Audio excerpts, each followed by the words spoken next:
Hello and welcome to another episode of Spar Talk.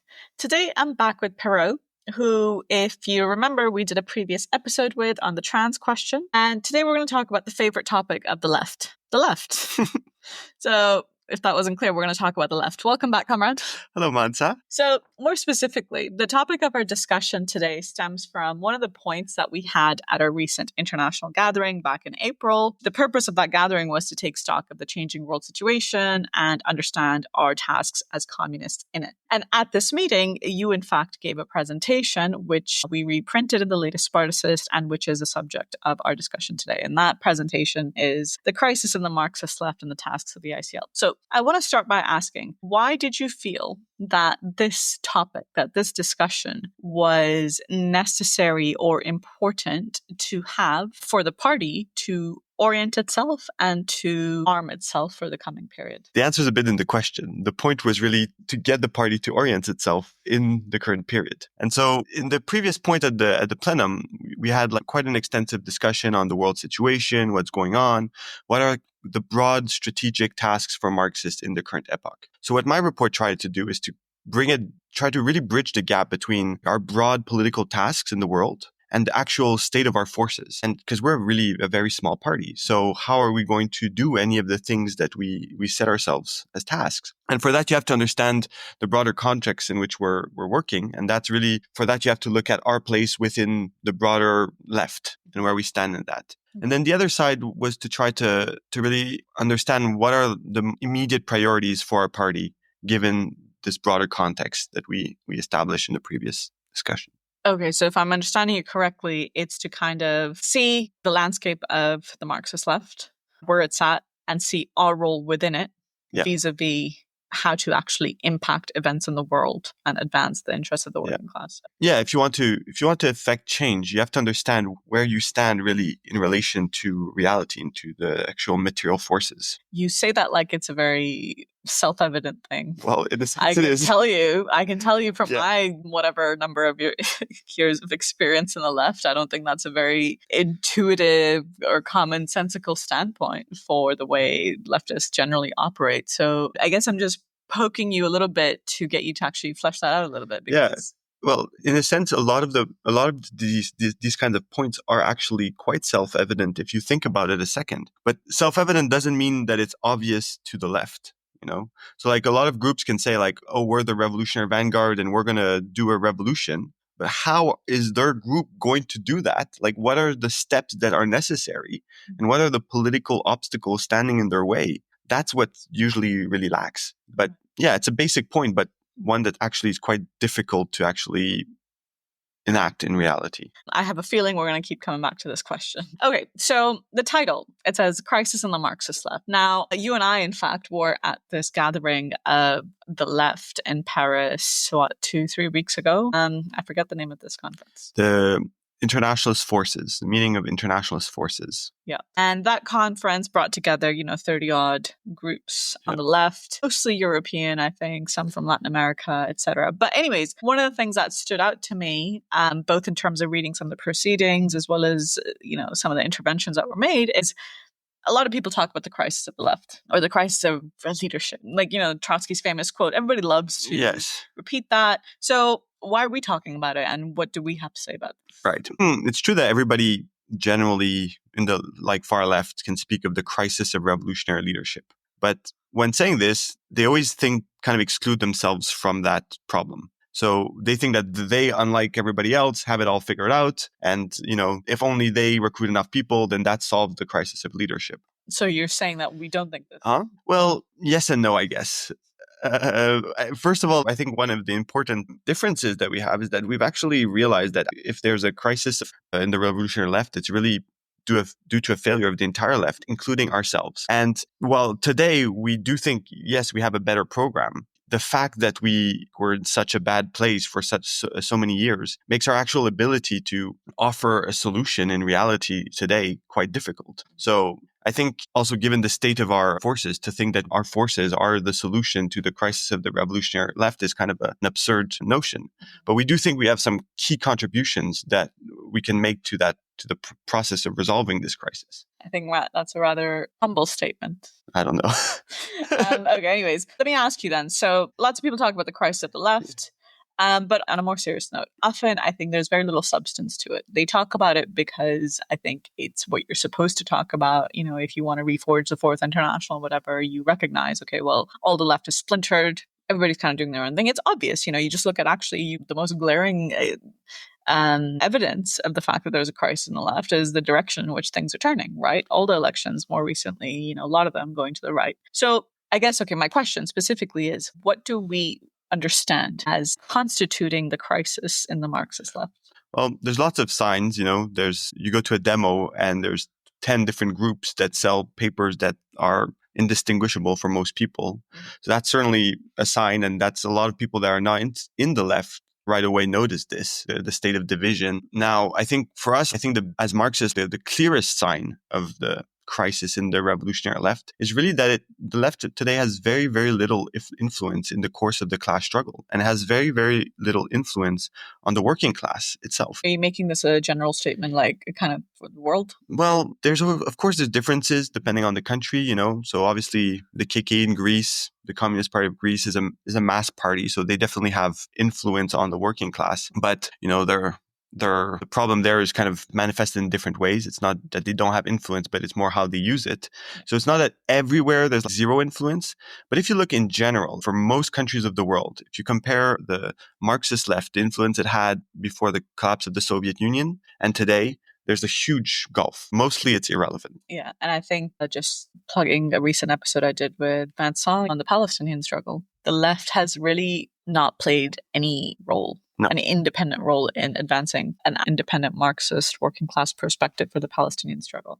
Okay, fine. So I don't think the contentious thing is there a crisis? But what is it? Well, where does it come from? But in terms of the contention, like it is somewhat contentious in the sense that for a lot of organizations, they will deny that the situation internationally is bad right now for the left. They'll think that it's somehow like this is like great. The current context is really great for the revolutionary left, just kind of totally deluded. And in terms of what are the reasons for this crisis, that's a bit of a broader answer that needs to, I think for that we need to kind of take a step back a little bit and look at the broader picture of the post-Soviet period, what happened after the collapse of the Soviet Union. So after the Soviet Union collapsed, the whole center of gravity of world politics basically changed. What was defined before really by the Cold War now became all about the United States. The whole world turned really around the United States, and it was really the uncontested power. And the ideological manifestation of this hegemony of the United States was the triumph of liberalism. And this was really what was pushed and used as an ideological tool to advance the economic and political interest of U.S. imperialism around the world. So the left really had a hard time of figuring out what was its place in this new configuration of the world. So a lot of organizations, basically like ours, kind of denied reality, you know, in response to these big changes. Like we just projected, okay, the Soviet Union's gone. So what's inevitably going to happen is inter-imperialist wars and, you know, huge immiseration and so on and so on. And we kind of really stuck to this view, which was totally not what was happening. So actually, if you look around the world in most of the post-Soviet period, you have globalization, you have the development of China, and actually of many other countries, relatively speaking, of course. And so you don't have like a big crash, and you have actually generally geopolitical stability. Of course, you have bloody wars like the Congo and the Iraq wars, but they're not quite on the scale of what happened in the 20th century or what's happening right now and what's going to happen in the future. So that's one side. Most of the Marxist or far left organizations, what happened is they were really pulled directly into this pull of liberalism. And basically, in one way or another, embrace the idea that, you know, you just need to kind of be a pressure on the liberal bourgeoisie to make things a little bit better, to have a little bit more welfare, you know, to just kind of soften the edges of capitalism a little bit. And that's really how the whole political situation is defined for this period. And Marxists really failed to understand their place in this. What we drew as a conclusion in terms of what was the role of Marxists was really to try to break the influence of liberalism on the workers' movement. And that's the central task that the Marxists didn't fight to do. Nobody even said that this should be the task. So for our listeners, this whole understanding was codified at our last international conference that took place in 2023. But, that was our taking stock of where we've been and understanding the kind of reasons for our organizational and political collapse. Anyway, so on and so forth. But I think one of the things that stands out to me since then is that the number of times I've heard from people we're talking to, people on the left, like, what's liberalism? I think today, post-Trump especially, everybody talks about liberalism and the crisis of liberalism. But this wasn't so much the case, 6 months ago or, a year ago. Yeah. And people were like, what do you mean liberalism? Yeah. What are you talking about? And I want to push back a little bit just to really flesh this out because, as you were saying, you're like, okay, well, the left, they kind of just understood their role as like pushing the liberal bourgeoisie to the left. Well, they would really disagree with that. It wasn't that straightforward. How did this kind of capitulation to liberalism, how did that express itself concretely? Because I want to knock on the skulls of some leftists here. The first on your first point, like it is quite frustrating, because, okay, here we are, like after 30 years of being totally disoriented, we figure out, like, we actually understand what are the tasks in the epoch. It's to fight to break liberalism and so on. But we figured this out at the very end of this whole period, right? So, of course, when there's still this illusion that the world is going to keep going as it's been going, everybody was like, what is liberalism? But now that, like, Trump is very explicit, I want to destroy the liberal status quo, then now it's obvious that, there was such a thing as a liberal world order. Okay, now that everybody recognizes that, well, we're a bit back to, what do we do now, And it's a new we're kind of not quite at square one, but we have to readjust. And that was part of what this plenum was about. To go to your other question about, you're right, like if I would just say they saw their task as pushing the liberal bourgeoisie to the left, they would of course object to that. So I think you have to look at some of the concrete expressions of that. I think one of the really clear ones is the EU, the approach of the left to the European Union. You go back in the 70s, like in Britain, for example, opposing the European or Union, or whatever it was called by then, the Common Market. EEC.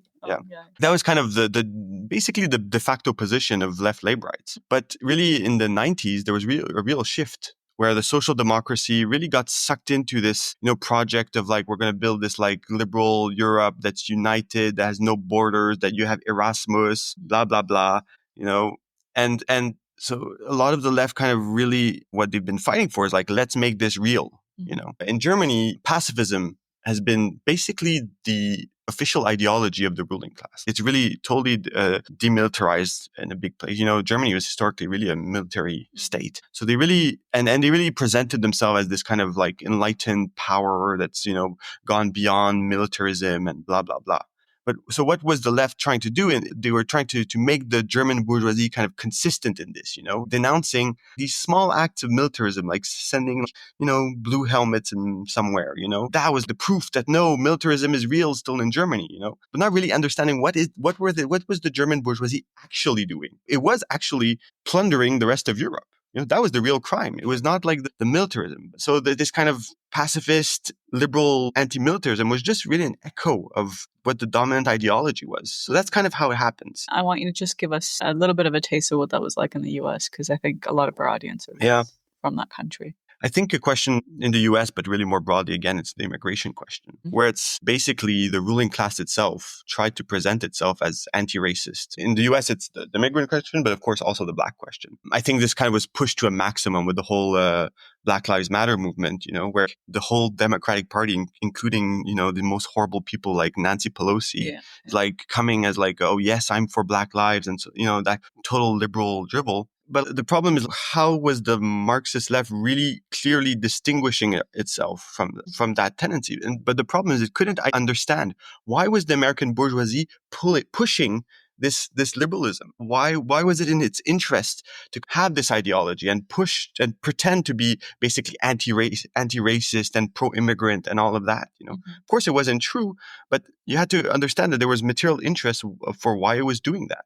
And that had to do with really the actual interest of the United States at that point, in terms of getting more labor and in terms of really trying to push its influence internationally. Okay. So to sum it up a little bit of how we understand the crisis of the left. Could you just sum up that last 5 minutes or so? Basically, the crisis in the left is not because you don't use the right words for a particular situation. You don't write dictatorship of the proletariat in your article. The crisis in the left is when you're not able to situate what your tasks are in relation to the actual material reality. Mm-hmm. And that gets played at the micro level, at the shop floor, but then also really in the broader sense, it's really about the world situation. So the crisis in the left is really caused by the left not understanding what its tasks are in a given historical epoch. And in the epoch that we've just kind of are ending is not understanding that its central task was to fight against US imperialist hegemony, and that this political manifestation of this was liberalism. Now that the period is changing, this task is also changing. And that's part of what this presentation tries to explain, how this changes and how the tasks now need to change as well. Okay. I want to come back to something you said at the outset, which is to bridge the gap between your tasks in general, how we understand the world and, the need for X, Y, Z. But then to bridge ourselves, you need to situate ourselves within the broader left. You have a section of your presentation here, which talks about why we can't ignore other groups.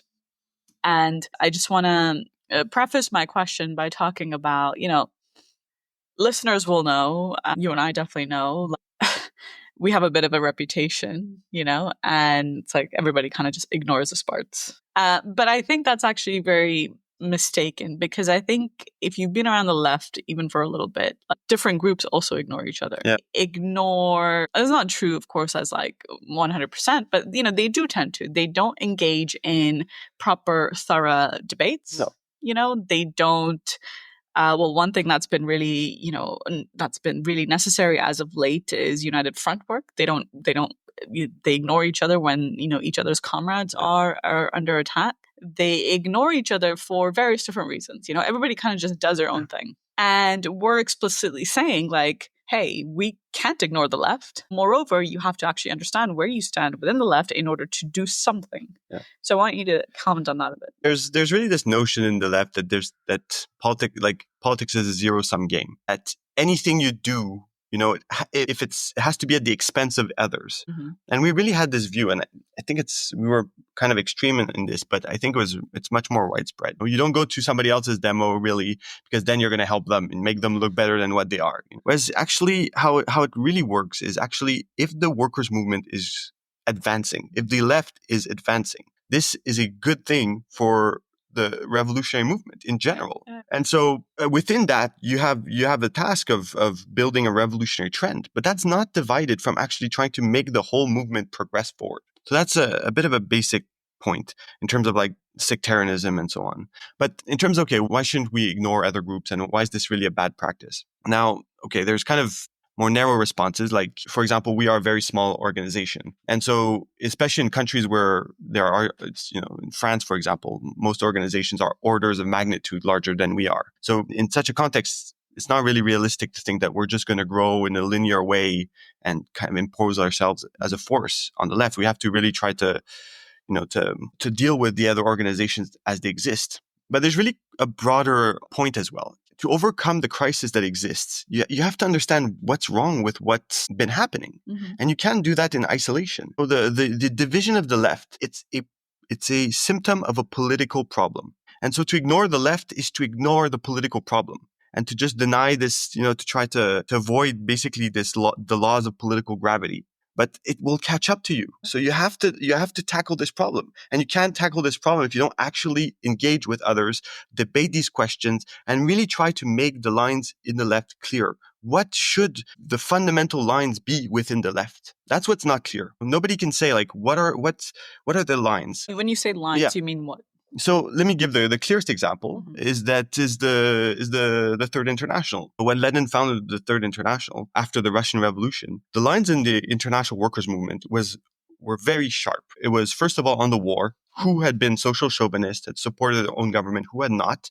And then the second very clear thing was the Russian Revolution. Where did you stand on the Russian Revolution? So those were very defining lines which made the split within the workers' movement between the opportunist and the revolutionary crystal clear. But today, like, what are the clear lines in the revolutionary movement? Nobody can really answer that. Everybody has their own like distinct positions, and where do we have really a qualitative line? That's not clear. Sometimes you'll have organizations that have paper positions that are more left than others. But then if you look at the actual practice of what they do, it's sometimes actually more revolutionary because they're actually trying to engage and advance the class struggle. I think that's a very useful way of putting it. Think about it from the standpoint of a worker. They're confronted all of a sudden at a demo that they go to with 10, 15 different groups. And then they go and at some point, and not even just a worker, but even young leftists, it's very hard to distinguish. Even old leftists.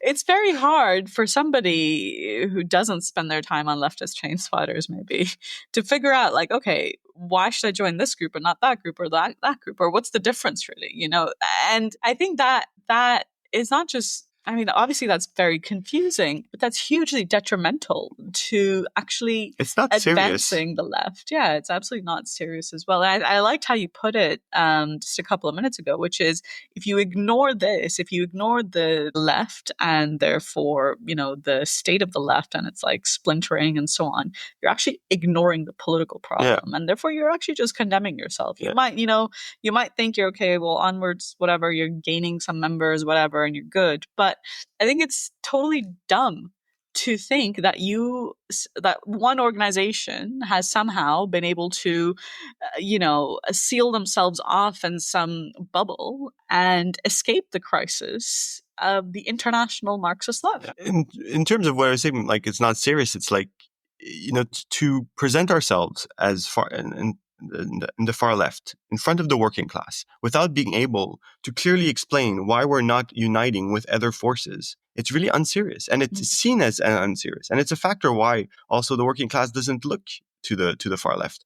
Now, we're not saying that none of these differences don't matter, program doesn't matter, and we should all just unite. But what we're saying is that these divisions need to be on clear lines. Yeah. And that takes work of political clarification, debate, common work. So that's how you actually will be able to... Political clarity results from action, intervention into the world, but also actually, mutual debate and discussion. Part of the pressure too is when you look around and you look at other organizations, like often it can be very attractive to just be like, why waste your time with other organizations? They're all crusty and old and like look like they're frozen in time. Why not? Why waste our time with that? We should just go and try to recruit youth or just like, be active in the working class, and that I can honestly, I feel that very keenly often.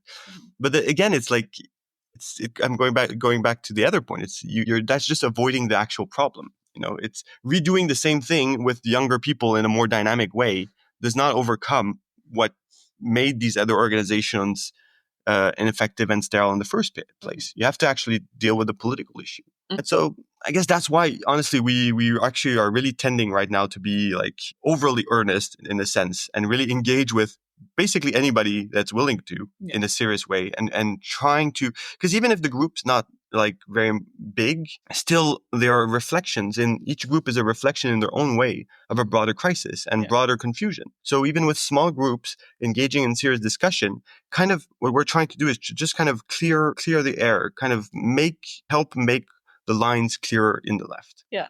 I just want to plug that to that end. We have recently, since our conference in 2023, we have sought as much as possible to engage in such discussions and correspondence with other left organizations. And we have compiled one such publication. We have only one issue, but I think another one is in the works, of Spartacist letters, the purpose of which is to thrash out some of these programmatic questions. So we've had debates, for example, with the RCIT. We've had a debate with the IG. The IG, that's on our YouTube. The IBT, the International Bolshevik Tendency. We even had a debate with the CPGB, Weekly Worker. But, I think, again, this willingness stems from the kind of explanation that you've been laying out of why it's necessary to engage to advance clarity. Okay, so let me now start by obviously, the reason for this discussion that we're having today, the reason for your presentation at the plenum is to understand, our tasks. And to that end, so we've got our understanding of the world. situation, how it's changing, what the impact of that is going to be on the working class and the balance of forces internationally, and so on and so forth. Now, that obviously has implications for the left, not just in terms of what it must do in terms of its tasks, but, left is made of individuals. It needs money, it needs forces, it needs all these things. And it's also going to be bombarded by those political pressures. So could you talk a little bit about the implications of this changing world situation and what it has in store for the left? Because I think that's where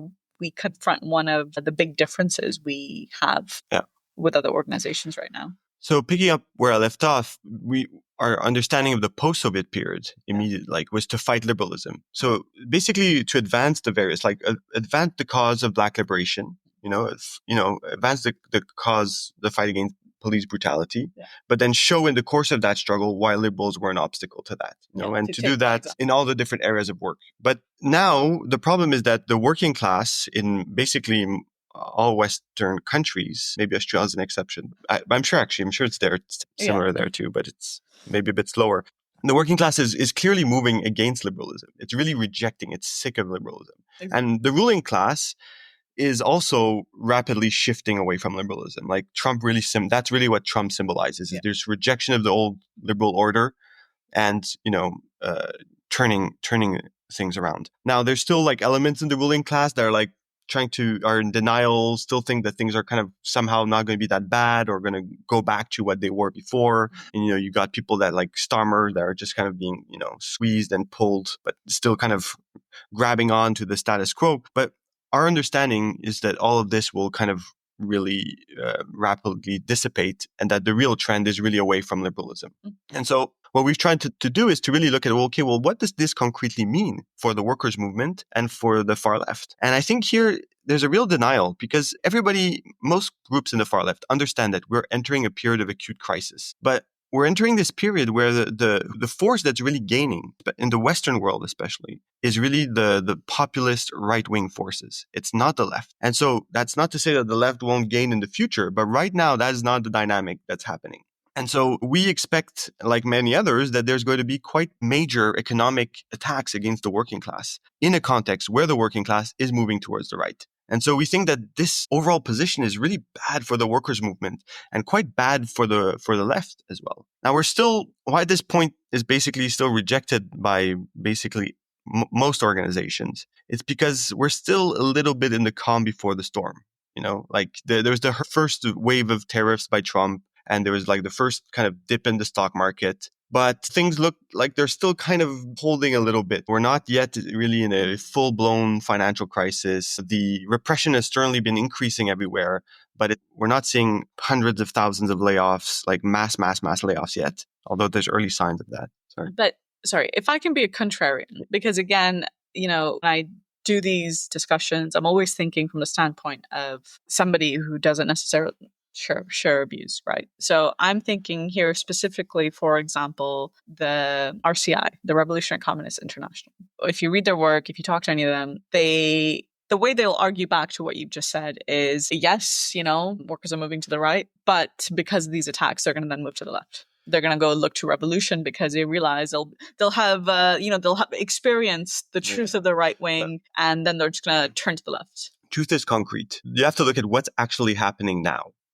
Yes, there will be a left-wing reaction. That's easy to predict. Mm-hmm. But when that will happen is another question. But right now, what are the current dynamics? They're not towards the left. And what the groups like the RCI and others are confusing are the moods within certain layers of the petty bourgeoisie, students and so on, and the mood in the working class. So there is, with everything happening in the world, Gaza, people are realizing, especially in the youth, that the world is really fucked up and that, something fundamental needs to change. And so some are, right now, being attracted to communism. But it's a kind of a narrow pool, small pool. And this layer, more fundamentally, it's not really connected to the working class, which is really the decisive force. If the left is going to advance, you have to see the working class move.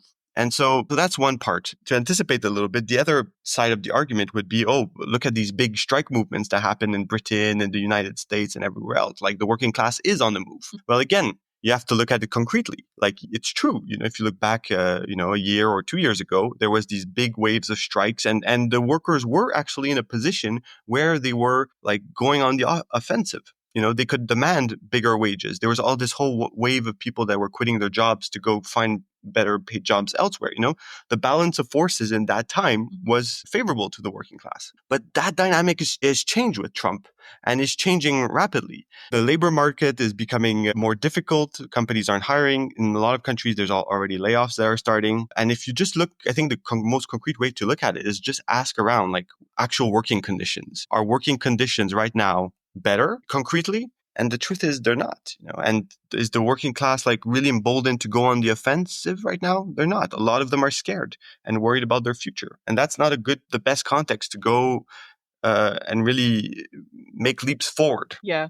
I'm not sure if this is going to be a bit of a tangent. I feel like not, so I'm going to go ahead and talk about this for a second anyways. Because I think one of the other significant points of divergence between us and, I want to say, the rest of the left is okay, you've talked about the position of the working class, but to call out the fact that recent worker struggles in many Western countries, at least, or even in some other countries of the global South, have resulted in defeats. I think, to call it by the name defeat is really something that oftentimes leftists will just have a really knee-jerk reaction to. Speaking at this conference again, I was making this point about how the strike wave in Britain resulted in defeat. And there was a comrade in front of me from the Workers' Liberty, Alliance for Workers' Liberty, and just wildly shaking his head, being like, no. And he got up and objected and said, oh, well, no, they were disappointed, but it wasn't a defeat.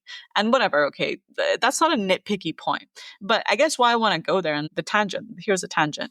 The shift to the right is in fact a result of how workers are so let down by their existing leaders. And to not recognize that, again, the left, it shoots itself in the foot to not call a spade a spade. I wondered if you had any thoughts on that. The thing is, if you want to be able to impact reality, you have to understand what this reality is. And so if you want to advance the struggles of the working class, you have to understand what's the current state of things. And so a lot of the left's reaction is you don't want to say that it was a defeat because you don't want to discourage people.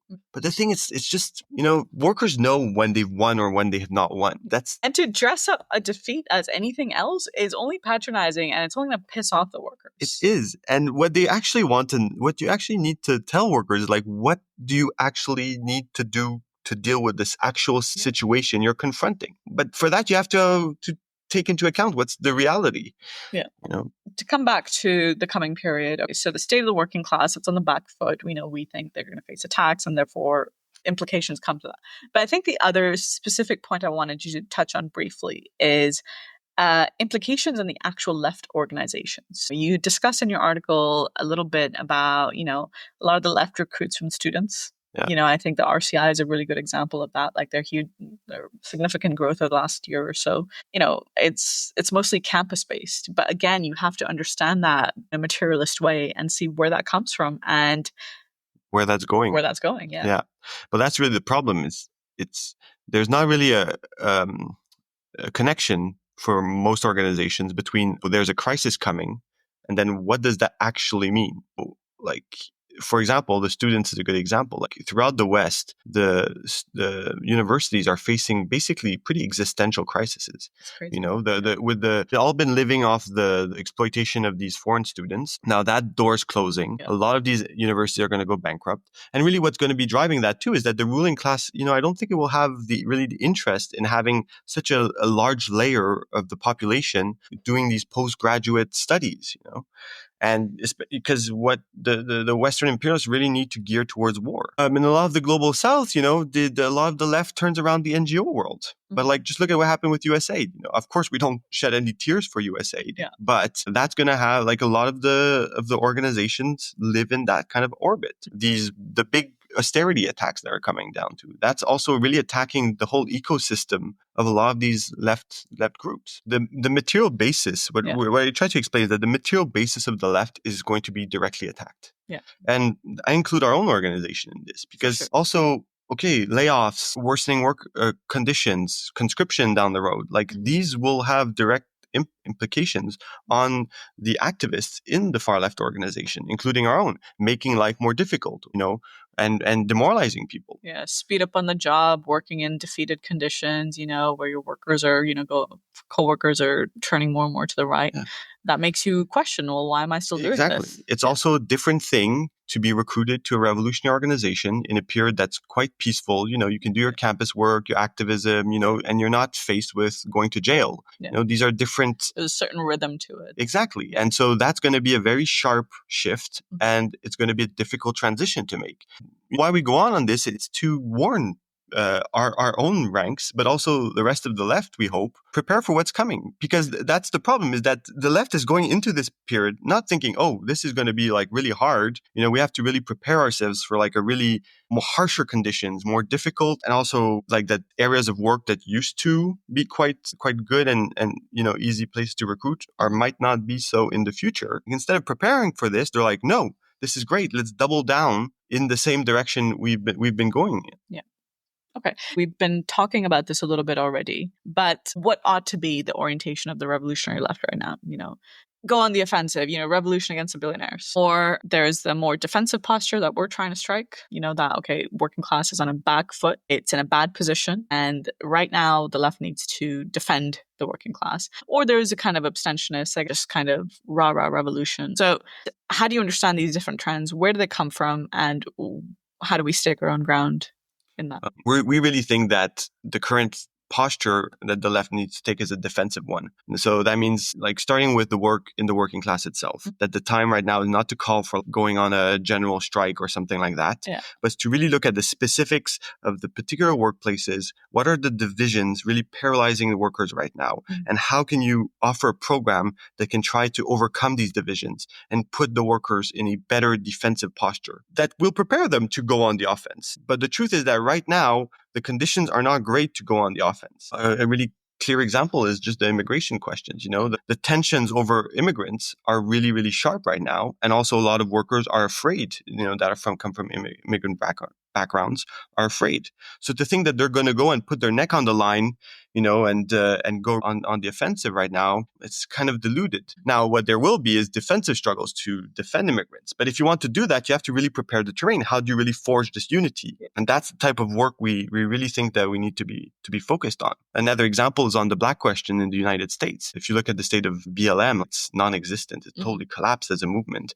There's cop killings always, but there's barely anything in response. So we think that the task there is really to start from the ground up, to try to build the movement back from the ground up. And the Palestinian movement too. The bourgeoisie is really on the offensive, really repressing the Palestinian movement. We think that the task there is to defend the Palestinian movement, to push back against some of these ultra-left manifestations that are really signs of despair. Some of these attacks we've been seeing in the last few days, these are signs of real desperation, that you can't actually do something through mass struggle. So you'll take extreme individual actions. So I think those are signs of the state of things. What other trends exist on the left and what the problems are? Yeah. So we characterize it as defensive, offensive, or abstention. What are the different kind of tasks that are posed? There's some organizations that think that really the climate is to go on the offense. Like, let's go for I think this is particularly true in France. The kind of refrain there is always like, general strike. We need a mass movement to basically force the government to defeat the government and so on. But, again, it's like fully denying that there's been all these defeats in France and that the wind is really in the sails of the far right. And so to just kind of push toward the offensive without having drawn any kinds of lessons of like, well, why have we been defeated each time? Because a lot of the workers now don't want to go back on the offensive because they still feel the bitterness from the previous defeat. So if you want to convince them to go back and sacrifice, you need to present them a battle plan that's going to seem like it has a chance of working. And not just, we'll do the same thing, but just a little bit harder than last time and we'll get it. We were so close last time. We just push a little bit harder, we'll get it. But, that's not a really serious answer. But just generally in Europe, we think that the overall situation in Europe is quite dire for the working class. But a lot of groups in Europe, another example is the Die Linke. Youth voted for Die Linke, and a lot of leftists are presenting that as a sign of radicalization and leftward motion in Germany. But if you look at the actual results of the elections, is the AfD that's really marching forward. And fundamentally, the working class massively supports the AfD. Yeah. Not Die Linke. Yeah, I've got the stats here, actually. So in the 2025 elections, Die Linke got 38% of the share of the working class vote, whereas Die Linke got 8%. Yeah. And as I understand it, a lot of that was just the former Green Party people. A lot of it was disillusioned Green Party people. So you really have to put things in perspective. Yeah. In terms of the abstentionists, is that there's, faced with the difficult actual conditions, a lot of groups find refuge in either abstractions. We just need to hold on to the ideas of communism and wait for the situation to arise where we somehow are pushed forward. And so this can sound somewhat to varying degrees more orthodox, like, oh yeah, we're fighting for revolution and we're not just engaged in reformist work. But the truth is that it's not actually doing anything or proposing to do anything in the actual battles that are taking place. Yeah. Because even though the situation is bad, that doesn't mean that there's no battles. There's battles every day. Every day there's attacks and there's a lot to do. But it's just, you have to understand, like, how do you do this very kind of defensive work in a way that's revolutionary? It's not to withdraw from this and just hide behind these, like, oh yes, socialist revolution will, be the solution for black liberation. Mm-hmm. It's like, yes, that's true. But to just repeat that right now doesn't advance anything. All right. So I guess to start wrapping up now, we've touched on this throughout the discussion, but I just want to spell that out to conclude. So how do we understand the tasks of revolutionaries in this changing period? Well, in a very broad sense, it's to put the working class on the defensive and prepare it for the really big attacks that are to come, and to rebuild these different movements that are really under attack or demoralized, and to try to rebuild them on a stronger basis. The same thing applies really with the global south, because US imperialism turning the screws, as we write, is really going to have a devastating impact. Your last episode on South Africa really highlighted that the South African working class is really going to get squeezed by Trump. So it's really this kind of broad defensive task. And then so that's broadly, but then we also have specific tasks that we set for ourselves in this coming period, what we want to focus on. So the first thing is what we started the discussion with, which is we want to continue the work of political clarification in the left. Like, we think that this is going to be a period of real crisis for the left, and we want to try to help to provide clarity to a lot of organizations. When they start going into crisis, the lines become all blurred, and it's not at all clear what's behind this crisis. It's often personal conflicts, scandals, whatever. So what we want to try to do is to try to provide some clarity to give a broader perspective of what's behind these things, but then also to engage with debates with other organizations, patiently clarify the political lines within the left towards advancing the perspective of regroupments around revolutionary lines. Then our second main priority is really to orient towards the working class. So the working class is moving to the right in the West, but for us, that's all the more important for revolutionaries to go and orient really towards the working class and to try to combat this. Because it's not that there's, all our work has shown, our experience has shown that it's not that there's no possibilities in the working class, even though there's this right-wing movement. Actually having a revolutionary in a given workplace can make a big difference in terms of the morale of the workforce, the balance of power between the bosses and the workers. And so we think it's really important to have revolutionaries that do work within the working class and that can really help overcome the division that paralyze it, and really put it in a better posture to defend itself and then to go on the offensive. Yeah, and I just want to comment, anticipating possible confusion, that, when we say revolutionaries in the working class, we don't mean, workers are looking to the right, so you need to plant somebody there who's going to be like, you need to go look to communism. That's not what we mean.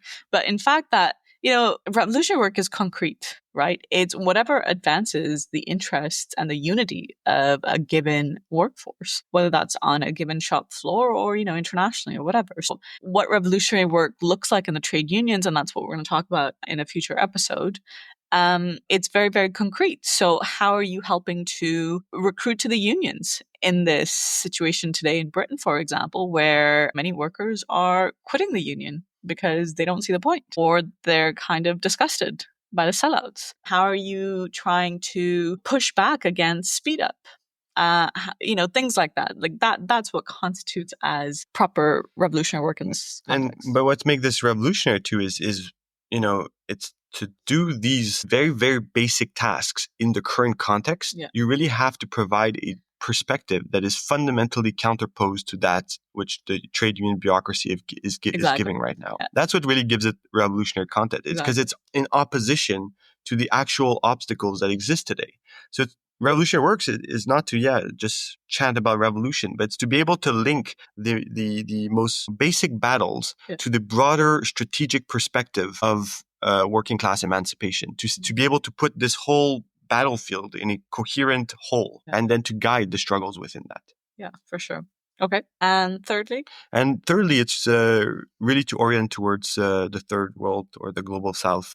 That's where today most of the working class in the world now finds itself. It's in China, Mexico, huge India. And so for us, we think it's really crucial for the revolutionary left to really do serious work in those countries. Now, a lot of the international organizations are centered in the West, and that's where they have often the most financial resources and so on. And a lot of the work that's done towards the global south is kind of tokenistic, very superficial. And then the actual situation in the global south of the far left is not good at all either. So what we've been trying to do here is to write key articles that kind of try to set programmatic milestones for various countries that are really crucial to the future of class struggle internationally. Okay. I think that's all the discussion and the questions I had. And just reiterate, I think, a couple of the key points throughout this discussion, because obviously we've talked about a number of different things. I think one is to really understand what's behind the crisis of the left. Just because the epoch of liberalism is over, that doesn't mean that crisis is not going to haunt the different organizations. And I think these organizations should also not be under the illusion that they were somehow immune to this crisis. I think the other thing that you talked about, which I think is quite important also, is really to, I think leftists who are listening to be able to understand where the position of their organization is within this broader landscape of the left, like what distinguishes you from another organization. What are the decisive lines? And I think that analogy that you gave of like the second and third international is really quite useful. And really understanding in the coming period, we're materialists, we're Marxists, that's how we see the world. So to understand the position and the implications of the coming crisis for the left, to root that in a materialist understanding of the world, and from there to draw our tasks. Yeah. If I can just say to conclude, like the revolution's not coming soon, unfortunately, and I think the next period for the left needs to be one of serious preparation. Yeah. Serious preparation. Life is going to become much more difficult. And it's crucial that we come out of this kind of wave of attacks, not in a totally weak position, that we can ideally come out in a good position to go on the offensive. But that, really needs some serious work of preparation. Yeah. And we're starting from very, very far back. So I think it's really crucial to look at reality with very sober eyes and to really seriously study the questions facing the workers' movement today. Yeah, absolutely. Really well put. And I think part of that preparation, it's that political clarity. It's really taking stock of the situation of the working class. But I think like concretely, again, I feel quite strongly about this, but it's doing united front defense work to push back against this like huge repression that's happening in all kinds of Western countries, but also a place in Africa and so on. Like that's where it starts. That's the most elementary duty. An injury to one is an injury to all. And it shocks me each time that the left doesn't do more front defense work. And I think that's really a crime. It makes a left look bad in the eyes of decent people. It's a really basic first step, united front defense work. That's just a bit of the ABC. Right. Well, on that note, thank you very much for your time. It was a pleasure. Appreciate it. And we will see you, or I always say see you, but until next time. Bye.